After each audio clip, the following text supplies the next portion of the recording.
creo que se cae de madura de dónde viene o cómo aparece el pan con chicharrón en el Perú o hasta dónde se tiene información. Quiero invitar a todos los que nos están viendo en sus casas para que por favor nos escriban y le hagan preguntas también a Rosario aquí en vivo, que se las podemos leer, y si ella tiene la respuesta, encantada también estará ella de responderlas. Déjanos sus likes también en este video. Déjanos sus likes para que llegue a más personas. Rosario, ¿qué sabemos del pan con chicharrón? ¿De dónde nace?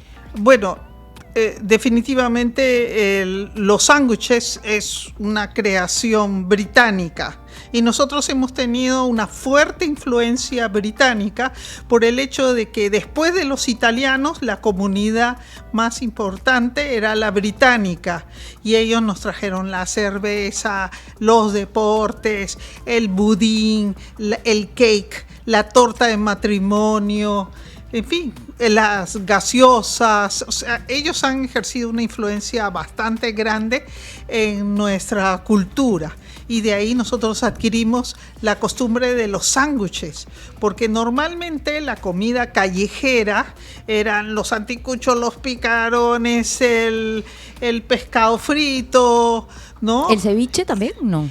El ceviche o lo no. Es hoy al menos, ¿no? El Hoy ceviche es callejero también. era el plato emblemático junto con la jalea en las picanterías limeñas, porque hasta el siglo XIX habían picanterías, lugares donde la gente iba a tomar chicha y a picar algo de comer y conversar. Entonces, ¿de qué año estamos hablando, Rosario, más o menos? Mediados del siglo XIX, 1860. O sea, en 1860 las picanterías ya existían como tal. Sí, existían, eran lugares populares a los cuales las cevicherías la gente, aún no. Todavía las cevicherías, la primera cevichería aparece en 1981 oficialmente. Sí, claro. ¿Aquí en Lima? En Lima, sí, como nombre cevichería. La primera fue el ceviche ¿Es Sonia? del Rey. ¿Es real o no? Que Sonia Ceviche, yo había escuchado eso, pero no sé si es real en Chorrillos. A ver, ella viene después. ¿Ya?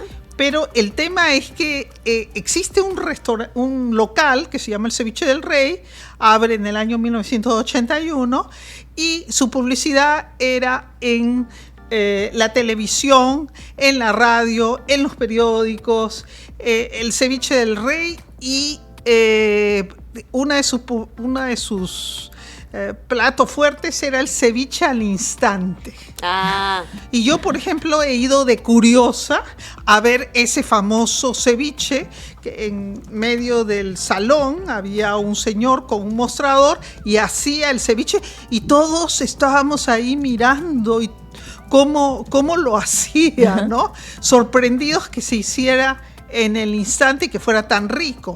En realidad ya existía porque era una preparación popular en el norte, pero los limeños no lo conocíamos. Este restaurante, esta cadena, tuvieron 5 locales, quebró en el año 91, en la época del cólera.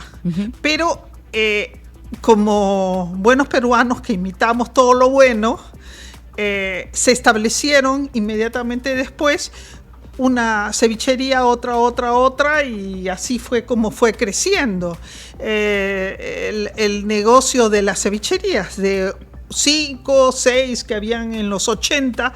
Hoy día creo que hay 2.000 en el Perú y claro, hay muchísimos más en el extranjero. Y Rosario, perdón, pero volviendo al pan con chicharrón, estábamos hablando de las picanterías primero, nos retomamos al 1860, creo que dijiste. 1855, 1860, que Anastasio Fuentes en su crónica menciona uno de los atractivos de visitar Lima para los extranjeros es ir a las picanterías limeñas. Desde esa época ya existía el concepto de ir a visitar lo Lima, que pero hay. por comida, claro. Sí.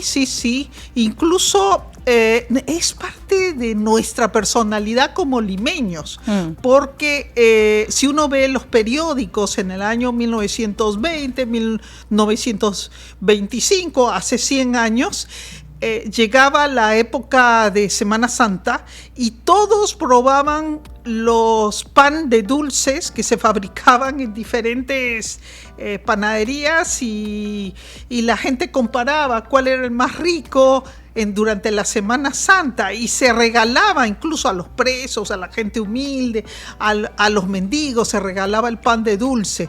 Entonces, estas tradiciones tipo panetón, que ya viene después, en los años 50, 60, 70, ese tipo de tradición como que la historia se repite, es parte de nuestra identidad limeña. Los limeños tenemos una personalidad, una característica bien particular en la cual todo el que viene a vivir acá, a Lima, ya es limeño. Claro.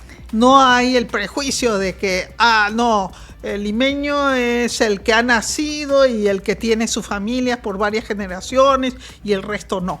Todo el que vive acá ya es limeño y se adapta, comienza a hablar como limeños. Bueno, así como se dice, ¿no? Pregúntame dónde soy local y no dónde nací. Pero no sucede en todas las regiones del Perú. Claro, no es que si un limeño, por ejemplo, va a otra región del Perú, va a tener esa misma identificación. No, hay regiones en las cuales si tú no has nacido en esa región, tú no eres parte de esa región. Y hay una pregunta, Rosario. En tu entrevista tú mencionas algo relacionado con eso, que es muy importante, que es lo limeñocéntrica, que es la concepción que tenemos de la gastronomía peruana, ¿no? Sí, eso es muy No se habla interesante. mucho, por ejemplo, de la comida de la selva, que es espectacular. No se habla mucho de la comida de otras regiones, ¿no? ¿Por qué pasa eso? Bueno, la cocina y toda la personalidad que tiene Lima es muy, muy fuerte y es la que más se ha difundido. Tenemos, por ejemplo, un libro que se llama Nuevo Manual de Cocina, que fue impreso por primera vez en 1895 y he estado siguiendo la pista de este libro y se hicieron 5 ediciones, más se copiaron en otros editoriales, no sabemos quién fue el autor, pero se copiaron en otras editoriales hasta el año 1970. Y ese libro, La Nueva Cocina Peruana, marca cuáles son los platos característicos de la identidad limeña, ¿no? Que son los que conocemos, los anticuchos, los picarones, el arroz con leche, la mazamorra morada, aunque la mazamorra morada y el arroz con leche, por ejemplo, son muy antiguos, son de la época virreinal. ¿No? Claro. Lo sabemos porque hay una transcripción de un libro de cuentas del convento de Santa Clara, realizado por una historiadora, lamentablemente, que falleció, que se llamaba Rosaura Andazábal. Y allí aparece los valores, no la receta, los valores de qué ingredientes tenían las preparaciones que comía la comunidad de Santa Clara. Entonces sabemos que desde esa época el libro abarca todo el siglo XVIII, 1740 hasta 1790. Es un periodo bastante grande de cuentas diarias de lo que gastaban en su alimentación las monjas. Y ahí aparecen platos que hoy día nosotros consumimos como la carapulca, pero se ha perdido la carapulca elaborada con conchas, carapulca elaborada con camarones, con pescado, ¿no? Solamente ha sobrevivido la carapulca con cerdo, la carapulca con pollo y la carapulca con pollo y con cerdo. Claro. Y, por ejemplo, ahí hay platos que han desaparecido, que aparecen allí, como una ensalada cocida que era de zapallo, aderezado con sal, vinagre, y era puesto como una especie de cama, un puré, y encima se le ponían frutas picadas.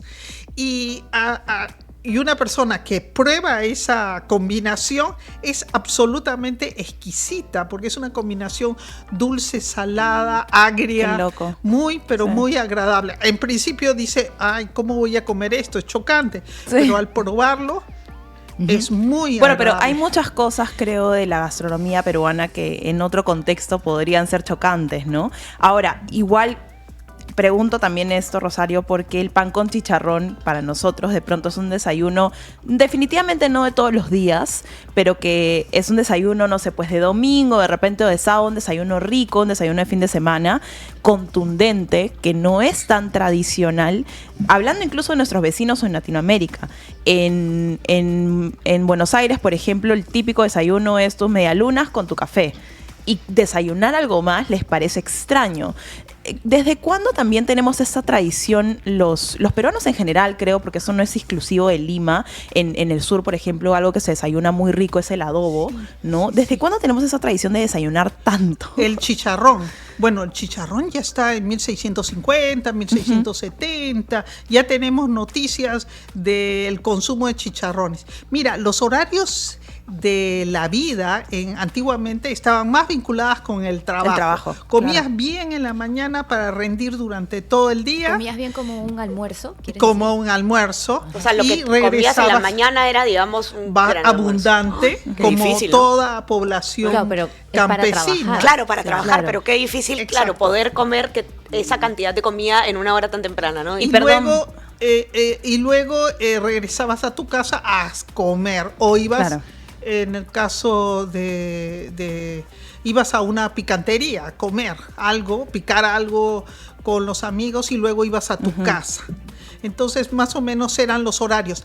Entonces, por esa razón que comes abundante en la mañana, es que existe, si uno se da cuenta, los desayunos tradicionales son los caldo de cabeza, caldo de gallina, Con le dicen el la levantamuertos, ¿no? patasca, ¿no? Todos los caldos, Sí. las sopas.